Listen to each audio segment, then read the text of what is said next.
네, 안녕하십니까. 지난 시간 우리 김기성 목사님 모시고 아주 좋은 말씀 많이 들었습니다. 이번 시간에는 코비드19, 코로나 이후에 그 변화하는 교회, 그 가운데 뭐 영성 이야기까지 같이, 예, 어떻게 우리가 이런 그 험난한 시대라고 해야 돼요. 좀 처음 마주보는 이런 시대에 어떻게 이 신앙생활을 해야 되나, 뭐 이런 이야기 함께 좀 해보도록 하겠습니다. 많은 이야기들을, 너무 많아요. 여기에 대한 이야기가 많은데, 아주 간략하게 일단 좀 어떻게 보시고 계시는지 그 이야기부터 좀 해주세요. 코로나 예, 사태요. 사실은 이제 이 코로나19 사태, 19자가 붙어 있으니까 2019년에 네, 뭐 시작된 예. 질환이긴 합니다만은 처음에 이런 그 코로나 사태를 맞이했을 때 우리는 비교적 낙관적이었죠. 예. 몇 개월 지나면은 금방 극복이 될 거야 하고 예. 생각했는데 이렇게 길어질 줄은 몰랐고 네. 또 감염병 학자들 얘기가 백신과 치료제가 나온다고 그래도 코로나와 함께 사는 게 인류의 운명이 되었다. 이제 그렇게 말합니다. 그러니까 낙관적으로 보는 사람들은 백신이 나오면은 상당히 이제 경제 활동도 재개되고 이럴 거라고 하지만 백신이 나온다고 그래도 치료제가 나온다고 그래도 심리적인 안정감은 줄는지 모르지만 이 병으로부터 온전히 나아지는 거는 거의 이제 기대하기 어려운 상황이라고 과거로 돌아가는 것은 그건 거의 이제 불가능한 힘들고, 상황으로 그렇게 보여지고 변화에 있고요. 적응해야 되는. 예. 실제로 이제 코로나19의 문제가 단순히 이 코로나19로 명명되고 있는 이 질병의 문제라고 한다면 예. 결국은 뭐 어떤 방식으로든지 끝이 있을 텐데 예. 그것은 하나의 이게 어쩔 수 없는 우리의 그 삶의 현실의 일부로 받아들이고 살면 되는데 예. 사실은 코로나19라고 하는 이 사태는 제게는 예. 기후변화라고 하는 더 근본적인 문제의 일부라고 보여지기 때문에 지금 생태계 파괴의 현실 속에서 나타나고 있는 그런 현실이기 때문에 코로나19를 어떻게 극복할 것인가의 문제에만 집착해서는 안 되고 예. 사실은 이제 그 기후의 문제가 아주 심각한 좀 비관적으로 얘기하는 사람들은 제6의 멸종 사태가 찾아오고 있고 네. 그래서 이것을 뭐 안트로포신 인간세라고 하는 말로 사용하기도 하던데 그러니까 인간의 경제 행위 때문에 지구 전체가 위험에 처하게 되는 대격변이 올 수밖에 없는 이런 상황이라고 얘기를 하고 있고 사실은 뭐 한 30년 전만 해도 이 기후변화 문제가 심각합니다라고 얘기하면 사람들은 끄떡거리면서 그래 그런 문제가 좀 있지 이렇게 생각을 해왔죠. 네. 별로 이제 깊은 관심을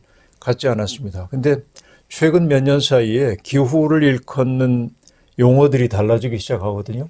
근데 처음엔 climate change, 기후변화 이러다가 climate crisis, 기후위기 그러다가 climate disaster, 기후재앙 그러다가 이제 마침내는 climate collapse까지 온단 말이에요. 기후 붕괴 이렇게까지 지금 오고 있고 실제로 이제 작년도를 굉장히 뜨겁게 만들었던 것이 호주 산불일 텐데 6개월 이상 지속됐던 어떤 산불이 뭐 인도양 동서의 그 기온 차이, 수온의 차이 이런 것들이 나타나서 한쪽에는 홍수, 한쪽에는 그런 폭염과 이런 것들 나타나고 이것이 만들어냈던 대재앙을 우리들이 이제 지켜봤었죠.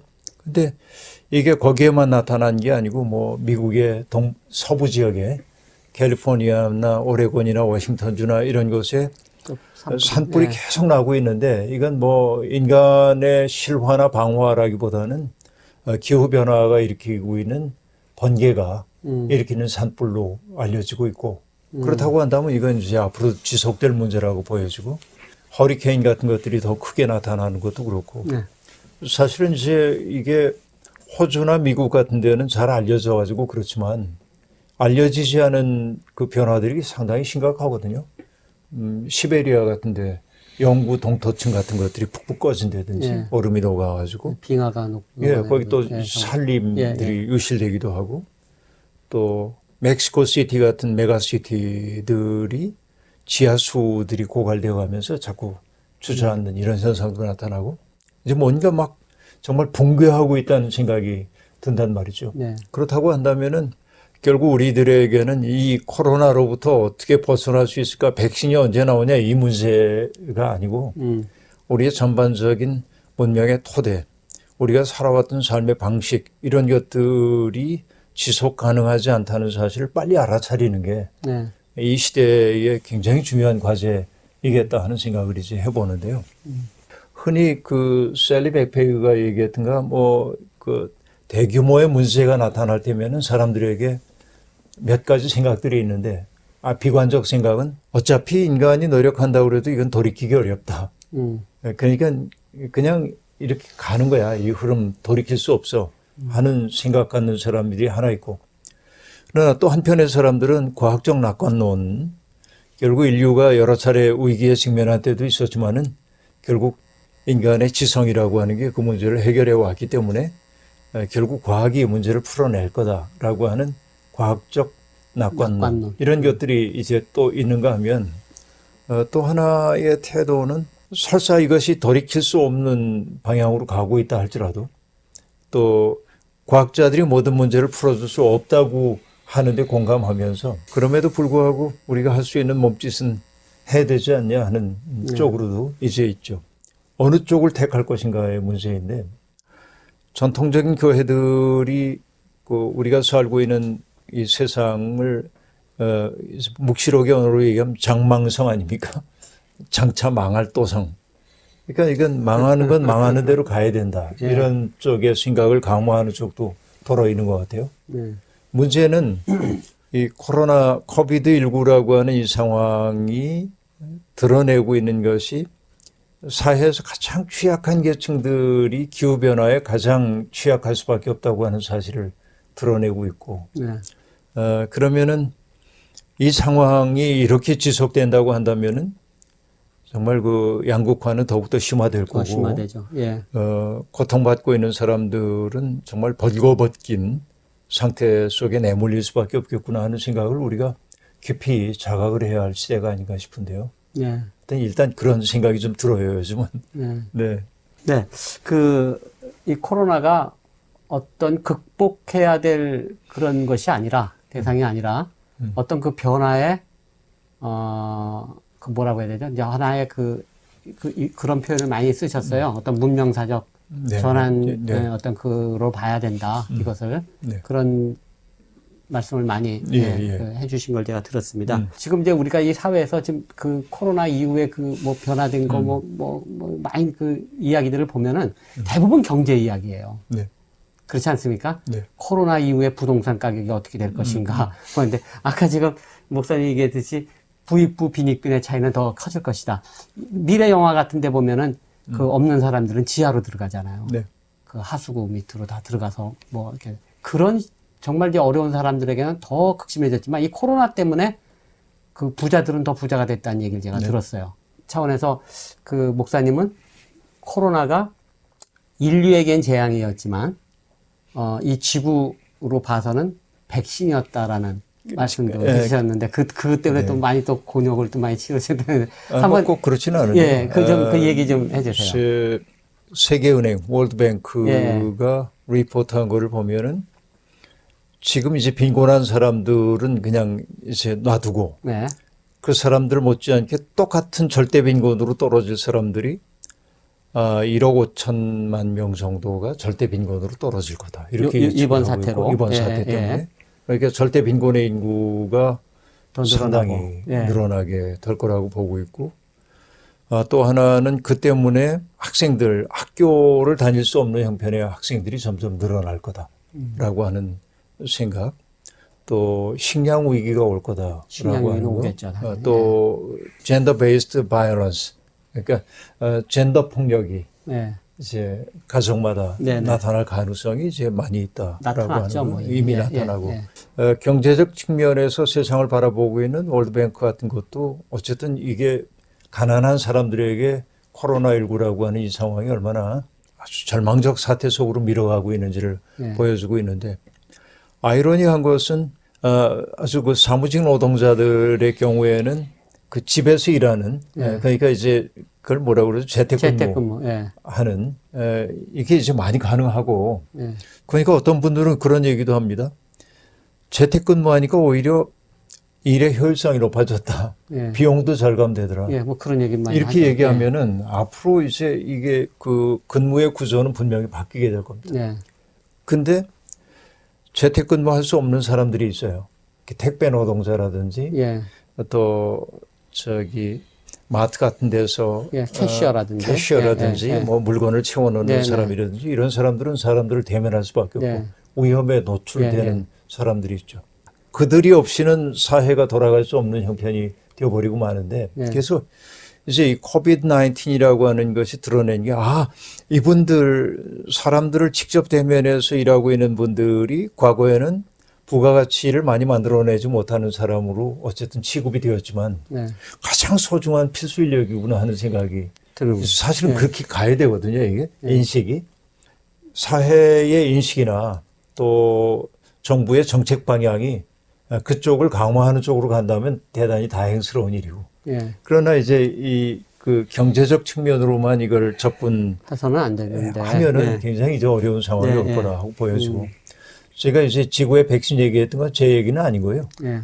어떤 분이 지구의 많이 백신일 그렇게들 수도 얘기해요. 있겠다라고 예. 얘기를 이제 지구로 봐서는 더, 네, 예, 더 잘 됐다. 깨끗해졌다. 멈춰 섰더니 뭐 좀 변화되는 모습 보여주기도 하고 이제 그런 것도 있는데 아무튼 그 흥미로운 사실은 뭐냐면 그동안 사회가 이렇게 가야 돼 이렇게 될 거야라고 얘기하면서도 쉽게 변화되지 못했던 부분들이 있습니다. 예, 많이 돼. 어떤 거냐면 교육에 있어서도 어떤 그 비대면 교육의 가능성들을 논의는 많이 해왔으나 예.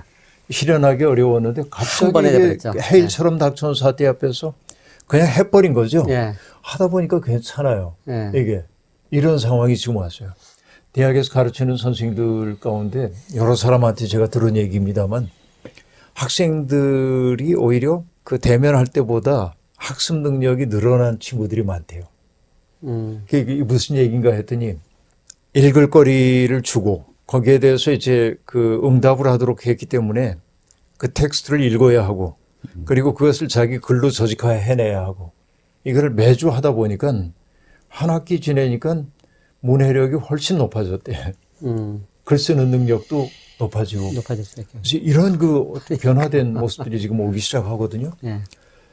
이게 이제 우리의 현실의 일부로 받아들여야 할 거라고 이제 보여지는데 교회는 교회는. 어떻게 보면은 이제 그 이전에 정말 아주 북적북적 만나가지고 이랬던 그 시절이 언제 올는지는 누구도 예측 못하는 것으로 보여지고 그렇게 모여도 되는 시대가 온다 해도 이전처럼 전면적으로 그렇게 만나는 일들이 대단히 어렵지 않을까 그냥 조심스럽게 짐작을 해보는 것이죠. 그렇다고 한다면 이제 교회 모습도 달라질 거고 교회 친교의 모습도 달라질 수밖에 없을 거고 개인의 신앙도 어떻게 예, 달라질까요? 그것도 좀 달라질 것 같아요. 예. 예전에는 뭐 꼭 교회 와야 이게 신앙생활 가능한 것처럼 예, 예. 생각을 했는데 영상 예배를 드리다 보니까 많은 사람들이 이것도 괜찮은데 하는 생각을 이제 갖기 시작했어요.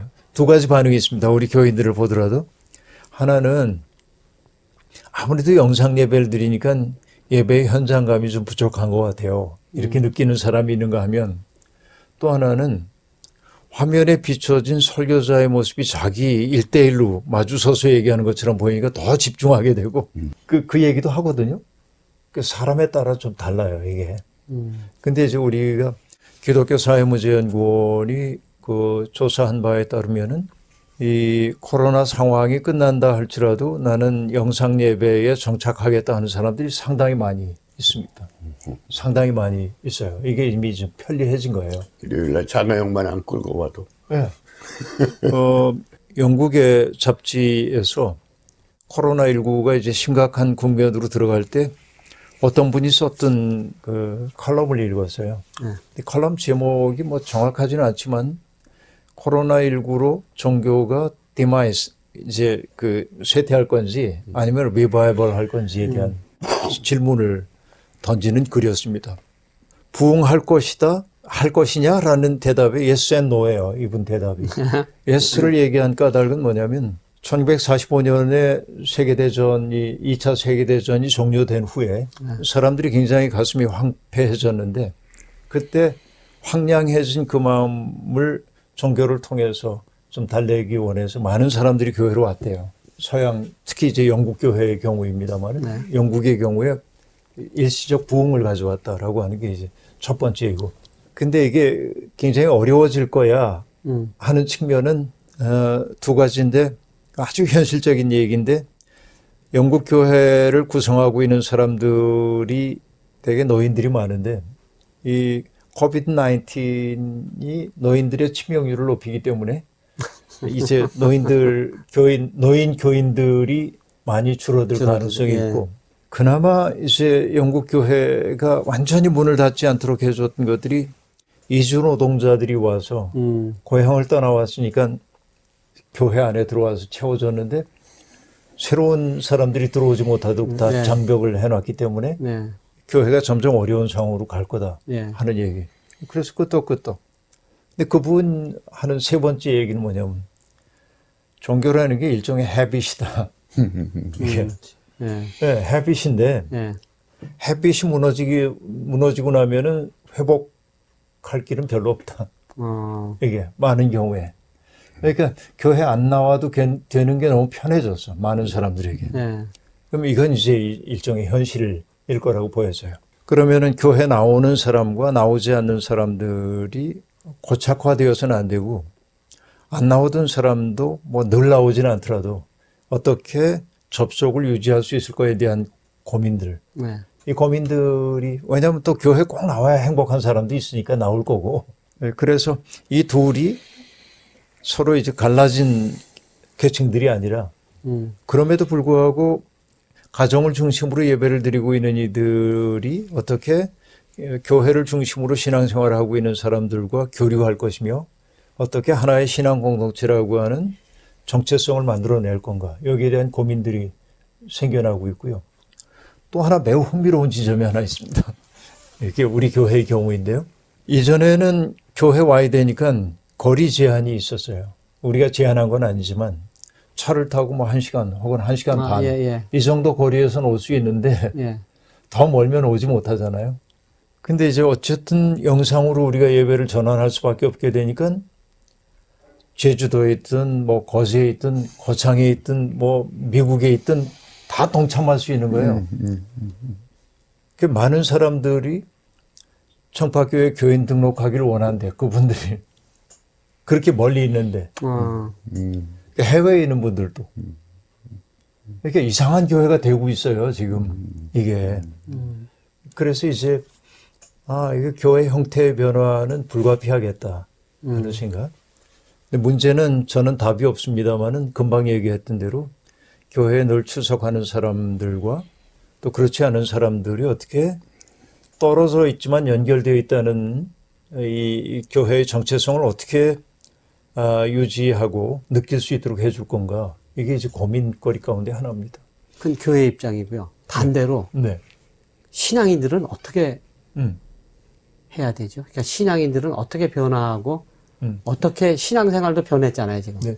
뭐 변할 수밖에 없다고 생각하고요. 예. 저는 늘 생각하는 게 이제 그 다니엘서 생각이 나곤 하는데 다니엘서도 그렇고 특별히 다니엘서 먼저 얘기를 하자면은 뭐 바벨론 포로기로 상정하고 있죠. 다니엘서가 여하튼 붙잡혀간 젊은이들이 성전으로부터 멀어졌고 이방 땅에 살고 있고 그때 이제 다니엘은 예루살렘으로 난 자기 다락방 창 앞에 엎드려 가지고 하루에 3번씩 기도했단 말이죠. 그러니까 성전이라고 하는 게 성전이 무너지기 전까지는 성전에 가야만 예배를 드릴 수 있는 것이었는데 이게 다 무너지고 나니까 사실은 성전에서가 아니라 자기가 선 자리에서 예배를 드리잖아요. 곳에서. 자기 있는 곳에서 예배를 드리죠.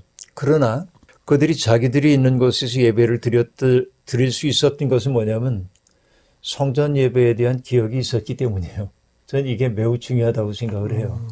그 기억조차 없었다고 한다면 그런 예배가 어떤 형태가 됐을는지에 대해서는 좀 고민을 해볼 지점이 있다고 생각을 합니다.